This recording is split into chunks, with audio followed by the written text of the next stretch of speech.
Hello everyone, good morning सभी को। और जैसा कि यहाँ पर हम लोग एमटीएस की सीरीज़ कर रहे हैं तो 27 वीडियोज़ आपके डन हो चुके हैं। जो आज आपका होने वाला है 28 नंबर वीडियो होने वाला है। अगर आपने पहले की वीडियोस नहीं देखे हुए हैं तो जाकर के आप देखेंगे तो आपको प्लेलिस्ट मिल जाएगा एसएससी एमटीएस 2024 के नाम से, जिसमें आपको सारे प्रीवियस वीडियोस मिल जाएंगे। Then go and watch them और फिर आके क्या करना है कि आपको 28 नंबर वीडियोस देखना है, क्योंकि हम इस सीरीज़ के लेवल से करवा रहे हैं कि आपको हर तरह का क्वेश्चन यहाँ पर कवर हो जाए। पहला क्वेश्चन हमारा आ चुका है, बस आपको लाइक करना है पहले सबसे, बाकी अपने क्वेश्चन पे हम लोग आ जाएंगे। Which article of the Indian constitution mandates that the state must protect every monuments और प्लेस ऑफ द आर्टिस्टिक और हिस्टोरिकल इंटरेस्ट, यानी कि जो हमारे संविधान का ये कौन सा अनुच्छेद है हमारा, जो कि क्या करता है कि ऐतिहासिक जो इमारतें होती हैं उनके संरक्षण की बात करता है। तो यहाँ पर मैं बात करूँ तो आर्टिकल 49 आपका अनुच्छेद 49 यहाँ पर राइट आंसर हो जाएगा, जो कि हमारे ऐतिहासिक जो मोनूमेंट्स होते हैं, इमारतें होती हैं, उनके संरक्षण की बात करता है। और ये सारा का सारा कुछ हमारे डीपीएसपी के अंतर्गत आता है, जिसको हम क्या बोलते हैं, नीति निर्देशक तत्व, जो कि हमारे संविधान के भाग 3 यानी कि पार्ट 3 में दिया गया है, आर्टिकल 36 से लेकर के आर्टिकल 51 तक। और ये सारी चीज़ें ली गई हैं आयरलैंड के कॉन्स्टिट्यूशन से, ये चीज़ याद रखना है। कुछ और आप लोग याद रखिए, जैसे पहला आपका आर्टिकल यहाँ पर दिया है आर्टिकल 48A। तो 48A क्या होता है, ये हमारा जो पर्यावरण के लिए जो हमारा वन संरक्षण होता है, यानी कि एनवायरनमेंट से रिलेटेड हमारा जो फॉरेस्ट का संरक्षण होता है, कंजर्वेशन, वो हमारा बताता है आर्टिकल 48A। और आर्टिकल 50 की मैं बात करूं तो ये क्या करता है कि ये न्यायपालिका से कार्यपालिका को अलग करता है, यानी कि ये पूछे कि जुडिशरी से जो आपका यहाँ पर आपसे होता है, जुडिशरी जो सिस्टम होता है हमारी न्यायपालिका, उससे जो हमारा आपका कार्यपालिका होती है न्यायपालिका से अलग कौन करता है, एग्जीक्यूटिव को, तो ये आर्टिकल 50 करता है। आर्टिकल 49 आपको मैंने बता ही दिया है कि आपका जो हुआ था। एंड आर्टिकल 39 क्या करता है, ये हमको मुफ्त कानूनी सहायता प्राप्त करता है। आप किसी भी आपके समुदाय से आते हैं, कहीं से भी आते हैं, गरीब या किसी भी आपके धर्म जाति से, तो आपको समान कानूनी सहायता मिलेगी। आर्टिकल 44 भी आप याद रखिए, इससे आपको समान नागरिक संहिता भी मिल जाए, आपके अनुसार इसके होता है। एंड आपको ये याद रखना है कि आर्टिकल 40 भी आपको याद रखना है, अनुच्छेद जो 40 होता है, ये आपको ग्राम पंचायत के गठन से रिलेटेड है, तो इसको भी आप लोग याद रखेंगे। आर्टिकल 39 आपको याद रखना है, ये किसके लिए, देखिए आर्टिकल 39 आपका होता है कि आपको जीविका के यानी कि जीवन यापन करने के लिए आपको पर्याप्त साधन मिलेंगे। लेकिन आर्टिकल जो 39A होता है, ये आपका क्या करता है कि आपको मुफ्त कानूनी सहायता मिलेगी। तो सारे ये आर्टिकल याद रखना, कहीं ना कहीं एसएससी एग्जाम में सारे के सारे पूछे गए हैं।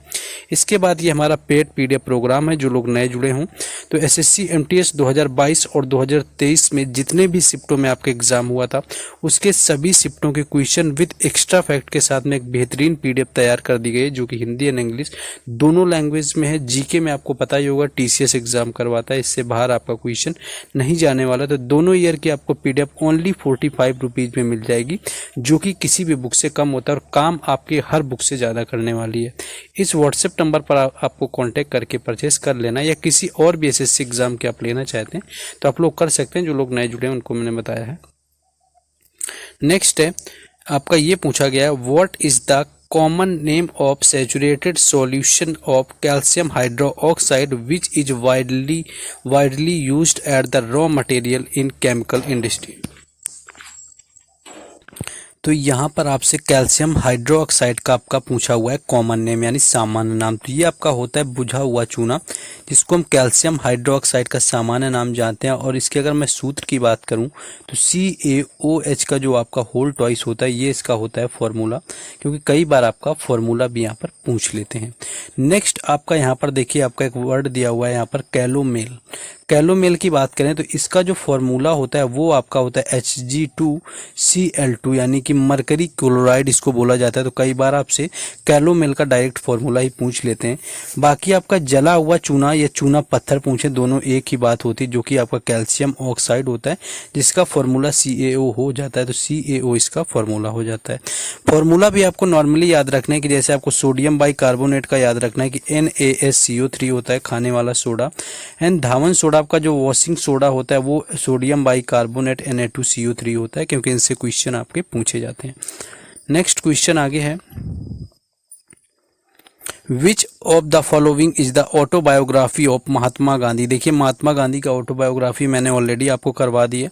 ये आपको पता ही होगा। The story of my experiment with truth आपका राइट आंसर हो जाएगा, जो कि महात्मा गांधी की बायोपिक है।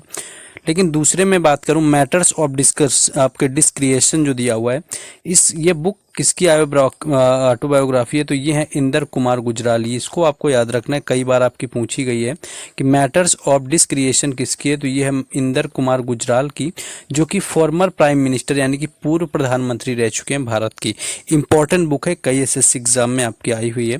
And my country my life की बात करें तो ये है लाल कृष्ण आडवाणी की बुक, आपको याद रखना है। लाल कृष्ण आडवाणी की अगर मैं ऑटोबायोग्राफी की बात करूं तो वो कौन सी है, my country my life. And last आपको जैसे माई ट्रूथ दिया हुआ है, तो माई ट्रूथ की मैं बात करूं तो माई ट्रूथ है बिल क्लिंटन की, जो कि अमेरिका के प्रेसिडेंट रहे हैं, बिल क्लिंटन। तो ये भी कई बार आपसे पूछी गई है कि बिल क्लिंटन की इनमें से बुक कौन सी है, तो बिल क्लिंटन ये आपके अमेरिका के राष्ट्रपति रहे हुए हैं। माई ट्रूथ इनकी बायोग्राफी। माई लाइफ की बात करें तो माई लाइफ अगर आपसे कभी पूछा जाए तो ये कमला हैरिस की हो जाएगी। यही आपकी लगातार वो सारी बुक ऑप्शन में भी वही रखी जाती हैं जो कहीं ना कहीं आपके एग्जाम में पूछी जाती है। नेक्स्ट क्वेश्चन अगला है, सिरपुर तीर्थ is the located in which of the following state, यानी आप पर आपसे पूछ रहा है कि जो सिरपुर आपका तीर्थ है वो किस स्टेट में यहाँ पर लोकेटेड है। तो सिरपुर तीर्थ की मैं बात करूं तो छत्तीसगढ़ इसका राइट आंसर हो जाएगा, जहां पर आपका सिरपुर तीर्थ स्थित है। इसके साथ साथ छत्तीसगढ़ का एक और आपका याद है, पचराही भी आपसे कभी कभी मैच करने को दे देता है। पचराही यानी कि पचराही जो है आपका, ये भी छत्तीसगढ़ स्टेट में ही आता है। बाकी मैं सिरपुर की बात करूं तो सिरपुर क्या है कि महानदी के किनारे आपका तीर्थ स्थल है। कई बार यही पूछा गया है कि जो सिरपुर छत्तीसगढ़ का तीर्थ स्थल है वो किस नदी के किनारे पर है, तो ये महानदी पर है। और इसके साथ साथ एक बार ये क्वेश्चन पूछा गया कि वह कौन सा तीर्थ स्थल है जहां पर हिंदू, जैन और बौद्ध, यानी कि हिंदू, जैन और बौद्ध तीनों के मठ आपके बने हुए हैं, तो ये भी आपका सिरपुर तीर्थ ही हो जाता है। बाकी मैं बात करूं जो पांडु वंशी थी उसकी राजधानी भी क्या रही हुई थी, तो उसकी राजधानी भी आपका सिरपुर ही रहा हुआ था। तो ये चीज आपको याद रखना है। नेक्स्ट क्वेश्चन आगे है, हाँ और कुछ स्टेट के जैसे मान लीजिए कि यहाँ पर उत्तर प्रदेश का आपका दशावतार मंदिर याद रखना है। दशावतार भी आपका मंदिर कई बार पूछा जाता है। गुप्तकालीन जो ईंटों का मंदिर है वो भी उत्तर प्रदेश में ही है। और आपके प्रेम मंदिर पूछ लेते हैं तो ये आपके पगला बाबा का मंदिर है, ये उत्तर प्रदेश में ही है। उड़ीसा में आपका जगन्नाथपुरी आपको याद रखना है, आपको यह जगन्नाथपुरी का मंदिर आपको पूछ लेते हैं, उड़ीसा का है। और बिहार का आपका महाबोधि मंदिर कई बार पूछा जाता है, तो महाबोधि मंदिर को भी याद रखेंगे। नेक्स्ट क्वेश्चन है, नेक्स्ट क्वेश्चन हमारा आ चुका है, which of the following is the famous folk dance of Rajasthan. देखिए फेमस फोल्क डांस यहाँ पर राजस्थान का आपसे पूछा है, तो राजस्थान की बात करूँ तो कालबेलिया इसका राइट आंसर हो जाएगा, जो कि आपका राजस्थान का फोल्क डांस है। और इसको हम कौन सा नृत्य बोलते हैं, तो सपेरा नृत्य भी इसी को बोलते हैं, क्योंकि ये किसके द्वारा किया जाता है, तो सपेरा जो जनजाति होती है उसके द्वारा किया जाता है सपेरा डांस। और इससे रिलेटेड एक नाम पूछा जाता है गुलाबो सपेरा की। गुलाबो जो सपेरा हैं इनका जो नाम है वो किस डांस से जुड़ा हुआ है, तो कालबेलिया से जुड़ा हुआ है। और सपेरा नृत्य भी बोलते हैं, राजस्थान का है। एंड 2010 में इसको क्या किया गया, 2010 के अंदर यूनेस्को की अमूर्त धरोहर यानी कि इंटेंजिबल जो साइट है यूनेस्को की उसमें शामिल किया गया। और कुल जो बात करें अमूर्त धरोहर हैं जो यूनेस्को की वो कुल 15 हैं। और 15वें नंबर की गरबा है जो कि गुजरात का है, ये भी याद रखना है। और 2010 में जो है कालबेलिया को अमूर्त धरोहर में यूनेस्को की शामिल किया गया था। इसके साथ साथ छऊ को भी शामिल किया गया था, ये याद रखना है, छऊ को भी शामिल किया गया 2010 में। और केरल का एक नाटक है मुदीयेट्टू, मुदीयेट्टू नाटक को भी केरल को उसी वर्ष शामिल किया गया।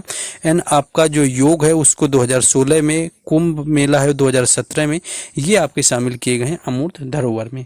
बाकी आपको पाल यात्रा या आपको यात्रा की मैं बात करूं, केवल आपसे अगर यात्रा पूछेगा तो वेस्ट बंगाल हो जाएगा।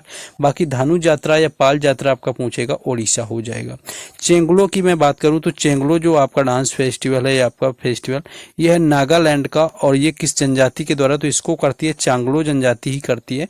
जब दुश्मनों पर ये जीत हासिल करते हैं यानी कि दुश्मनों पर विजय के दौरान ये क्या करते हैं, आपके ये डांस करते हैं चेंगलो, जो कि चेंगलो जनजाति आपकी नागालैंड की है। नेक्स्ट आपका 10 कठिया दिया हुआ है, तो 10 कठिया की मैं बात करूं तो ये भी आपका उड़ीसा का हो जाता है। 10 कठिया जो डांस है ये भी उड़ीसा राज्य से आपका रिलेटेड है। नेक्स्ट क्वेश्चन है, नेक्स्ट है विच ऑफ द फॉलोइंग हटा देते हैं। Which of the following female singer has been awarded to Bharat Ratna, यानी कौन सी फीमेल सिंगर है इनमें से जिसको भारत रत्न से सम्मानित किया गया। देखिए सिंगर्स की बात आएगी, ओनली 6 लोग को आज तक भारत रत्न मिला हुआ है, मैंने आपको कई बार बताया हुआ है। पहला मिला हुआ था जो कि कर्नाटक संगीत से रिलेटेड थी 1998 में, ये थी MS सुब्बुलक्ष्मी, इनके बारे में बात कर चुके हैं। इसके बाद आपके पुरुष थे पंडित रविशंकर, 1999 में मिला। एंड आपका 2001 में बिस्मिल्लाह खान को मिला हुआ था और लता मंगेशकर को मिला हुआ था, तो लता मंगेशकर इसका राइट आंसर हो जाएगा।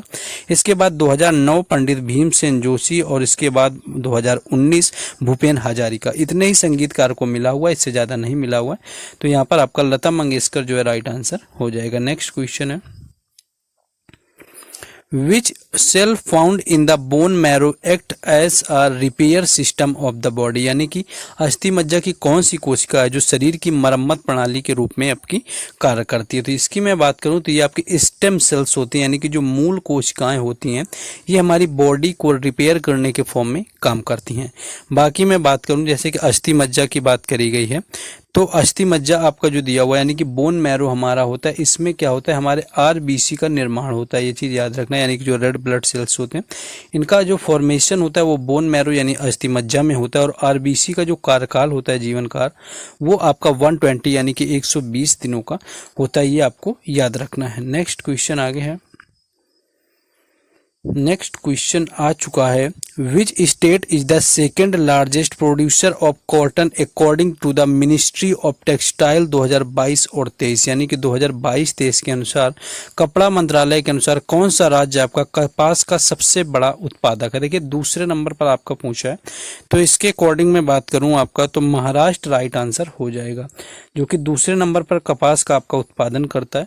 एंड पहले नंबर की मैं बात करूं तो गुजरात ही आ जाएगा, यानी कि जहां पर कपास का ज़्यादा उत्पादन होगा वही कपड़े का सबसे ज़्यादा उत्पादन करेगा। और कपास के लिए काली मिट्टी आपकी सबसे उपयुक्त मानी जाती है, जिसको हम रेगुर मिट्टी के नाम से भी जानते हैं। एंड रेगुर मिट्टी जो दूसरी मिट्टी है जो सबसे ज़्यादा हमारे देश के अंदर पाई जाती है। कुल 8 प्रकार की मिट्टियाँ पाई जाती हैं, और पहले जो सबसे ज़्यादा आपका विस्तार है जिस मिट्टी का वो होती है जलोढ़ मिट्टी, ये चीज़ आपको याद रखना है। बाकी मैंने रबर से आपका रिलेटेड क्वेश्चन करवाया हुआ था कि रबर सबसे ज़्यादा कहाँ पाया जाता है, तो रबर वाला क्वेश्चन आपका केरल था, तो ये चीज़ भी आपको याद रखना है।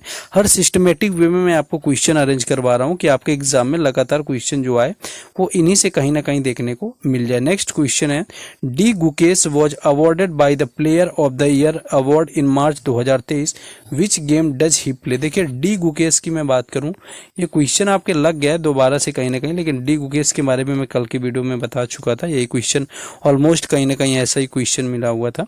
तो ये शतरंज से रिलेटेड है, यानी कि ये ग्रैंड मास्टर हैं भारत के। एंड फर्स्ट जो ग्रैंड मास्टर थे भारत के आपको सभी को पता होगा विश्वनाथ आनंद थे, और विश्वनाथ आनंद की जो ऑटोबायोग्राफी है वो भी मैंने आपको कल बताई हुई थी कि माइंड मास्टर आपसे कई बार पूछी जाती है कि ये किसकी यहाँ पर बुक है। नेक्स्ट क्वेश्चन है,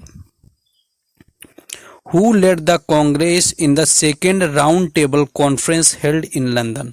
देखिए जो हमारा राउंड टेबल आपका कॉन्फ्रेंस था यानी कि गोल मेज सम्मेलन था, इसको सेकेंड जो आपका दूसरे नंबर का था उसमें कांग्रेस को किसने लीड किया, तो इसका राइट आंसर जो आपका हो जाएगा महात्मा गांधी हो जाएगा। देखिए सारे के सारे जो राउंड टेबल कॉन्फ्रेंस आपके हुए हैं, आपके 3 हुए। पहली चीज़ तो ये याद रखना है 1930 में हुआ, 31 में हुआ एंड 32 में हुआ। तीनों को तीनों जो आपके हुए हैं ये इनको हेल्ड किया गया है लंदन के अंदर। एंड पहला वाला जो आपका था इसमें गांधी जी ने पार्टिसिपेट नहीं किया हुआ था, लेकिन उसके बाद क्या हुआ कि 1931 के अंदर एक आपका गांधी और इरविन के बीच में यानी कि लॉर्ड इरविन और गांधी के बीच में एक समझौता होता है, तब जाकर के जो सेकेंड राउंड टेबल था इसमें गांधी जी ने पार्टिसिपेट किया हुआ था, गांधी जी इसमें सम्मिलित हुए थे। और फिर तीसरे वाले में फिर से गांधी जी नहीं गए। एक क्वेश्चन और बनता है कि कौन ऐसा व्यक्ति था भारत का जो कि तीनों आपके जो राउंड टेबल थे गोलमेज सम्मेलन थे इनमें वो शामिल हुआ था आपका तीनों में। तो तीनों में जो शामिल होने वाले व्यक्ति थे वे थे आपके BR अम्बेडकर, ये दलितों का प्रतिनिधित्व कर रहे थे। तो ये क्या थे, ये तीनों में शामिल होने वाले थे BR अम्बेडकर, तो ये भी आपको याद रखना है।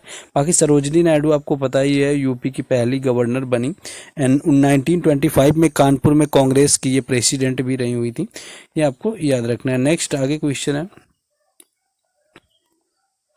नेक्स्ट क्वेश्चन है, which of the following state union territory launched the Gram Raksha card scheme to create a sense of self protection and ensure the safety of surroundings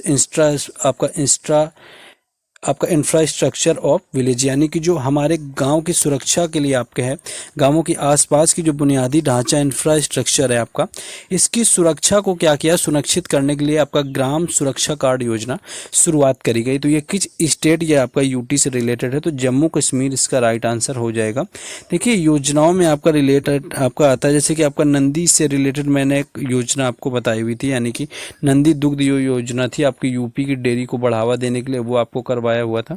and आपसे एक कौन सी ज़्यादातर एमपी की आपसे जैसे पूछ लेते हैं, एमपी की योजनाओं में आपसे पूछा जाता है लाडली लक्ष्मी योजना आपसे पूछ लिया जाता है, यानी कि लाडली जो लक्ष्मी योजना है ये किस स्टेट की है, तो ये मध्य प्रदेश की है, यही कई बार पूछी गई।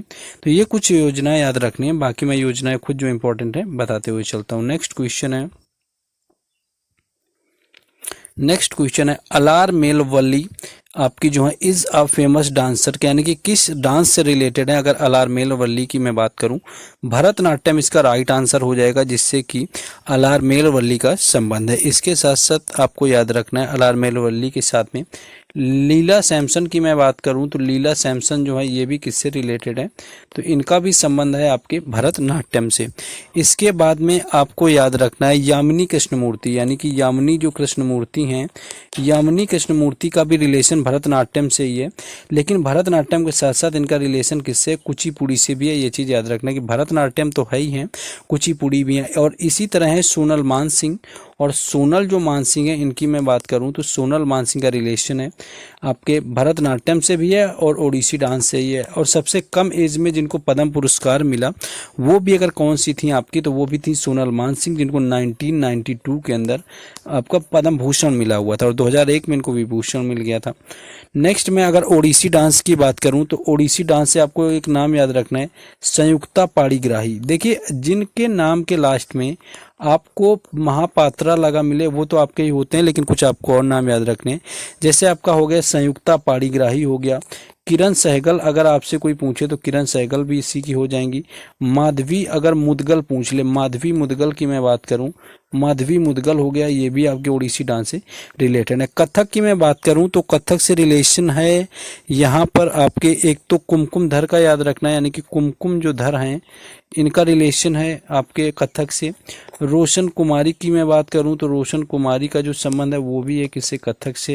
एंड लास्ट आपको सितारा देवी का भी नाम याद रखना है, इनका भी कहाँ पर है संबंध, इनका भी संबंध कथक से है।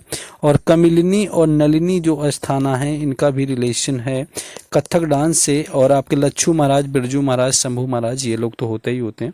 कुचिपुड़ी से आपको राधा रेड्डी और राजा रेड्डी का नाम आपको याद रखना है, यानी कि राधा और राजा रेड्डी, आपको जितने रेड्डी वाले हैं ये आपके कुचिपुड़ी में ही मिलेंगे। नेक्स्ट क्वेश्चन आगे है,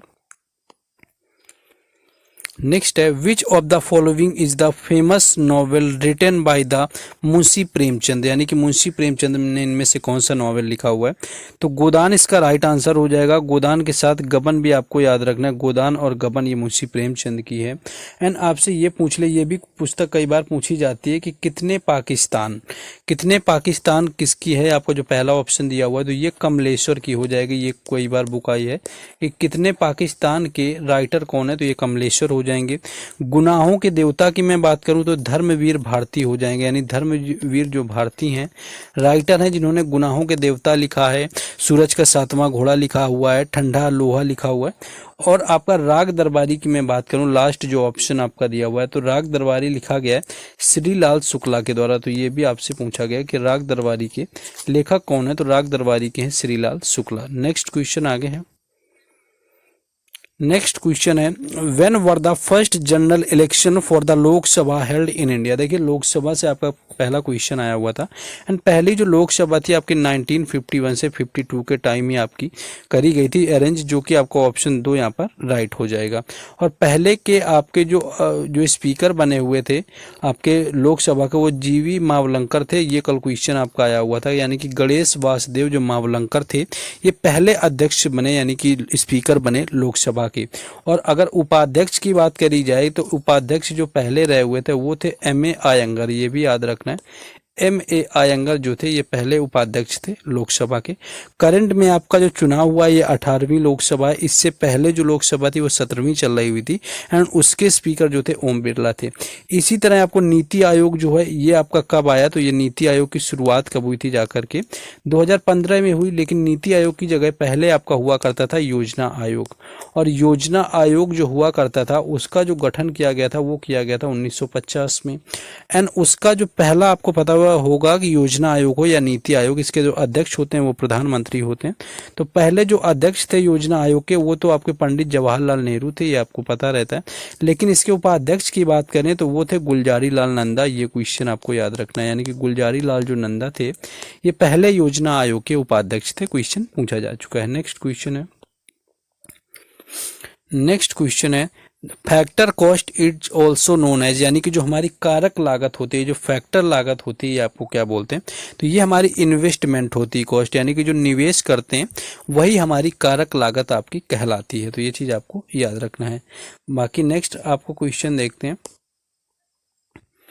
नेक्स्ट क्वेश्चन है आपका which famous Indian dancer became the puzzle के आपका फर्स्ट वुमेन होगा, यहाँ पर सही से लिखा नहीं, first women to the nominated as a Rajya Sabha members, यानी कि राज्यसभा के लिए यानी कि मेंबर ऑफ पार्लियामेंट जो बनी वो पहली डांसर महिला कौन सी थी, तो ये थी हमारी रुक्मणी देवी अरुणडेल, यानी कि रुक्मणी देवी अरुणडेल थी। इनके रिलेशन की मैं बात करूँ तो भरतनाट्यम से इनका रिलेशन है, वो तो मैंने आपको ऑलरेडी करवा रखा है। एंड आपको इनसे क्या याद रखना है कि रुक्मणी देवी अरुणडेल को 1957 के अंदर जो है इनको संगीत नाटक अकादमी पुरस्कार मिला, जो कि पहला संगीत नाटक अकादमी पुरस्कार था। और इसके बाद याद रखना है कि 1956 में, यानी कि 1956 के अंदर इनको मिला हुआ था पद्म भूषण, ये चीज़ भी आपको याद रखनी है। और उसके बाद आपको एक चीज़ ये याद रखनी है कि चेन्नई के अंदर कला क्षेत्र फाउंडेशन की स्थापना किसने करी हुई थी, तो कला क्षेत्र अगर फाउंडेशन की बात करें कि इसकी स्थापना किसने करी कला क्षेत्र फाउंडेशन की, तो वो करी रुक्मणी देवी अरुणडेल ने, जो कि चेन्नई में करी हुई थी। यही क्वेश्चन आपसे पूछा जाता है कि चेन्नई में किसके द्वारा करी गई थी। नेक्स्ट क्वेश्चन हमारा आगे आ चुका है। नेक्स्ट है the final of the 2023 inter continental cup football championship was held in the which of the following आपका स्टेट, यानी कि किस राज्य में जो है हमारा इंटर कॉन्टिनेंटल कप हुआ। तो इंटर कॉन्टिनेंटल में कप की बात करूं तो पहली चीज़ तो ये फुटबॉल से रिलेटेड होता है, और ये खेला कहाँ पर गया, तो उड़ीसा में इसको खेला गया था 2023 के अंदर। खेलने वाली जो फाइनल में टीमें थी वो भारत थी, भारत वर्सेस लेबनान रहा हुआ था, तो भारत वर्सेस लेबनान था, लेबनान यहाँ पर हार गया था एंड इंडिया यहाँ पर जीत गया था। इसके साथ आपको याद रखना है कि आपका संतोष ट्रॉफी जो हो गया हमारा, संतोष ट्रॉफी की मैं बात करूं तो इसका भी रिलेशन फुटबॉल से है, और संतोष ट्रॉफी की जो शुरुआत है वो 1941 में हुई थी, 1941 में। और मैंने आपको एक दिन ये बताया हुआ था किसके नाम पर शुरू हुई थी, तो सर मनमथ राय चौधरी थे, यानी कि जो सर मनमथ राय चौधरी थे इन्होंने शुरू करी हुई थी, इनके नाम पर आपकी शुरू करी गई थी संतोष ट्रॉफी। और संतोष नाम इसलिए क्योंकि जगह का नाम संतोष था। और सबसे अगर पुराना अगर फुटबॉल का मैं कप पूछूं तो वो था डूरंड कप, जो कि 1888 यानी कि 1888 में शिमला के अंदर खेला गया था, जो कि सबसे पुराना था। नेक्स्ट क्वेश्चन आगे है which of the following is an example of micro finance institution in India. देखिए माइक्रो फाइनेंशियल इंस्टीट्यूट क्या होते हैं, ये आपको छोटे छोटे जो आपके वर्क होते हैं उनमें लोन वगैरह प्रोवाइड कराते हैं। तो इनमें से कौन सा हो जाएगा, देखिए ICICI आपको पता ही है कि आपका कॉमर्शियल बैंक है, RBI आपको पता है कि हमारा मेन जो हेड बैंक है इंडिया का RBI है, एंड आपका HDFC भी आपका यहाँ पर कॉमर्शियल हो जाएगा। और बंधन बैंक की बात करें तो ये आपका माइक्रो फाइनेंस इंस्टीट्यूशन यहाँ पर हो जाएगा, यानी कि माइक्रो फाइनेंस का संस्थान जो इनमें से बंधन बैंक है। नेक्स्ट क्वेश्चन है which of the following singers from the Andhra Pradesh, यानी कि इनमें से कौन सा सिंगर है जो आंध्र प्रदेश से आपका रिलेटेड है। आपका पहले भी क्वेश्चन पूछा जा चुका है। S जानकी यहाँ पर राइट आंसर हो जाएगा, जिनका रिलेशन किससे, इनका रिलेशन है यहाँ पर आपके, यहाँ पर मैं बात करूँ कहाँ से, आंध्र प्रदेश से। और अलका याग्निक की मैं बात करूँ तो इनका संबंध वेस्ट बंगाल से, यानी कि कोलकाता से। अगर आपसे पूछे अलका याग्निक कहाँ से, कोलकाता से। इनका तो नहीं पूछा गया, लेकिन बप्पी लहरी का जरूर पूछा गया था कि बप्पी लहरी जो हैं इनका संबंध किस राज्य से है, तो इनका संबंध भी पश्चिम बंगाल से। आशा भोसले का महाराष्ट्र से, एंड उषा उथप्पा की मैं बात करूं तो इनका भी जो रिलेशन है उषा उथप्पा का, तो ये किससे है, तो इनका भी वैसे तो आपके तमिल परिवार से, ब्राह्मण परिवार से आती है, लेकिन इनका जो जन्म हुआ था एक्चुअली वो महाराष्ट्र की है, तो ये आपको याद रखना है। नेक्स्ट है आगे question, which of the following factors does not affect the climate of India, यानी कि कौन सा फैक्टर है जो हमारी भारत की जो जलवायु है, क्लाइमेट है, उसको प्रभावित नहीं करता, अफेक्ट नहीं करता, तो ये हमारा होता है देशांतर, यानी कि जो लॉन्गिट्यूड होता है ये इफेक्ट नहीं करता है। ये आपको याद रखना है। अगर लैटिट्यूड आपसे पूछेगा अक्षांश से हमारी जलवायु पर फर्क पड़ता है कि नहीं पड़ता, तो बिल्कुल पड़ता है। तो जलवायु को जो इफेक्ट नहीं करता है वो आपका देशांतर होता है, लॉन्गिट्यूड होता है, ना कि लैटिट्यूड। बाकी जो आपके पढ़ने वाले कारक हैं, एक तो ऊंचाई पर भी आपका पड़ता है, हवाओं पर भी पड़ता है, दबाव जो होता है उस पर भी हमारे क्लाइमेट पर असर पड़ता है, अक्षांश पर पड़ता है, और जो समुद्री आपकी धाराएं होती हैं उनकी उपस्थिति यानी कि प्रेजेंस जो होता है उस पर भी पड़ता है। तो जो लॉन्गिट्यूड यानी कि देशांतर हमारा होता है ये हमारे क्लाइमेट को अफेक्ट नहीं करता है, तो ये चीज़ आपको याद रखनी है। ये थे आपके सेट जो मैंने आपको ऑलरेडी करवा दिए हैं। ये सेट की मैं बात करूं तो आई थिंक 28 नंबर आपका सेट था, 27 28 आपके देखिए कितने सेट यहाँ पर हो चुके हैं। अगर आपने इनको भी अच्छे से तैयार कर रखा है ना सेट, तो आई एम डैम श्योर कि आप काफ़ी अच्छा एग्जाम के अंदर कर पाएंगे। देखिए 28 आपके कंप्लीट हो चुके हैं। एंड आपको जिन लोगों को PDF नहीं लिया हुआ इसको भी परचेज करिए एंड आप अच्छे से रिविजन करिए। आपके पास सफिशियंट टाइम है। MTS का एग्जाम जो है कोई रॉकेट साइंस का एग्जाम नहीं, कोई GK जो आपकी CDS लेवल की नहीं पूछी जानी, नॉर्मल GK आते हैं आपका स्टैटिक, हिस्ट्री, पॉलिटी, साइंस, यही आपका नॉर्मल से पूछा जाता है। इस PDF को लीजिए और आप रिवीजन कर डालिए। मैं प्रॉपर क्लासेस आपको प्रैक्टिस के तौर पर प्रोवाइड करा रहा हूँ। बाकी आपको अपडेट सारी टेलीग्राम चैनल और व्हाट्सएप ग्रुप पर मिलेंगी जिनके लिंक आपको डिस्क्रिप्शन में दिए गए। Then go and join them. बाकी मुलाकात होगी नेक्स्ट वीडियो में। जय हिंद।